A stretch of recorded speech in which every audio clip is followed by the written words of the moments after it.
Hello everyone. आज का topic है इलेक्ट्रोकार्डियोग्राफ। इलेक्ट्रोकार्डियोग्राफ जैसा कि आप देख सकते हैं, इसका मतलब होता है कि इलेक्ट्रिकल एक्टिविटी जो हार्ट में चल रही है उसको हम रिकॉर्ड कर रहे हैं। अब ये इम्पोर्टेंट क्यों है? अब जैसे हम लोग कोई दूरी नापते हैं तो एक पैमाना बनाते हैं कि एक इस पॉइंट से इस पॉइंट की डिस्टेंस अगर 1 मीटर है तो इसके जितने मल्टीप्लिकेशन होंगे, तो इसके ऐड 1 1 मीटर अगर ऐड करते हैं तो हमें कहीं किसी की दूरी इसी पैमाने पे निकाल लेते हैं कि हाँ ये 500 मीटर दूर है। इन द सेम वे अगर मुझे हार्ट का असेसमेंट करना है तो हमें एक पैमाना चाहिए, and electrocardiograph gives idea about this. वो कैसे देता है? जैसे हार्ट एक बार कॉन्ट्रैक्ट करता है तो वो एक कार्डियक साइकिल कहलाता है, कॉन्ट्रैक्शन एंड रिलैक्सेशन। तो एक पॉइंट से मतलब एक साइकिल में इतने वेव बनते हैं, उसमें से एक क्या है, P wave, Q R S wave और टी वेव। और इसी तरह हर साइकिल में P Q R S T, फिर P Q R S T, फिर P Q R S T, इस तरह से सीक्वेंस बनता है। उससे हम बेस्ड ऑन दिस सीक्वेंस हम लोग पेशेंट का हार्ट रेट नाप पाते हैं कि पेशेंट का 1 मिनट में कितना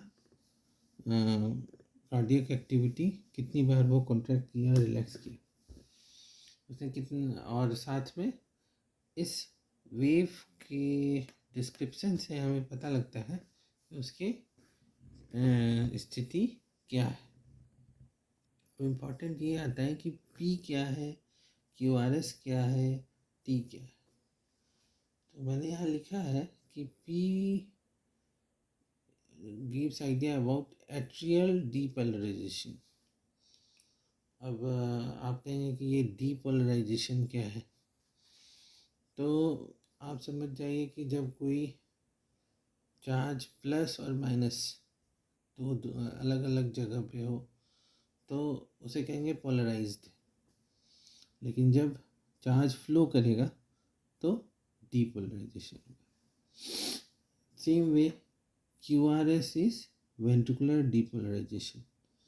तो पी में एट्रियल में चार्ज फ्लो करता है, क्यू आर एस वेव जो है वो वेंट्रिकल में जब चार्ज फ्लो करता है उसके बारे में बताता है। और जब चार्ज फ्लो किया है तो फिर वो ऑब्वियस है कि नॉर्मल पोजीशन में फिर जाएगा। तो जब वो होता है तब ऑब्वियसली एट्रियल रिपोलराइजेशन भी होगा और वेंट्रिकुलर रिपोलराइजेशन भी होगा।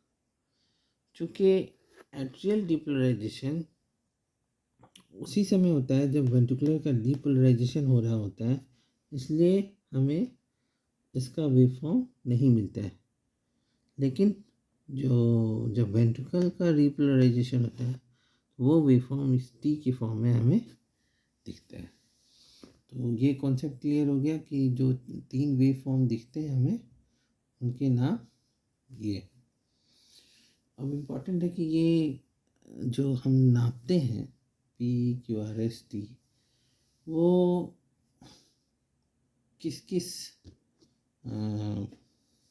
लीड से नापते हैं। आपने हमेशा कॉमनली सुना है कि चेस्ट लीड लगाओ, तो लिम्ब लीड लगाओ, और फिर ईसीजी भी आपने देखा है, किसी में थ्री लीड ईसीजी आता है, किसी में 12 लीड ईसीजी आता है। तो इसमें जो इम्पोर्टेंट है कि 3 लीड्स होते हैं, एक लिम्ब लीड्स होता है, एक चेस्ट लीड होता है, एक ऑगमेंटेड लीड होता है। लिम्ब लीड्स बाइपोलर होते हैं, मतलब, और वो रोमन नंबर में होते हैं 1 2 3। अब बाइपोलर मतलब कि उनमें 2 पोल होते हैं, राइट लेफ्ट हैंड, फिर right hand, left foot, left hand, left foot. तो इस तरह से बाइपोलर लिम्ब लीड्स होते हैं।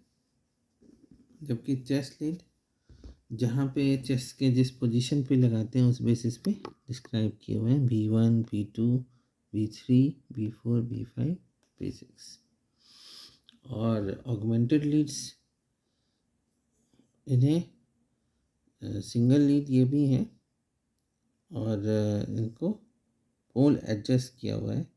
तो इनके छोटे अल्फ़ाबेट ए से शुरू होता है और ऐसे लिखते हैं EVR, EVL एंड EVF।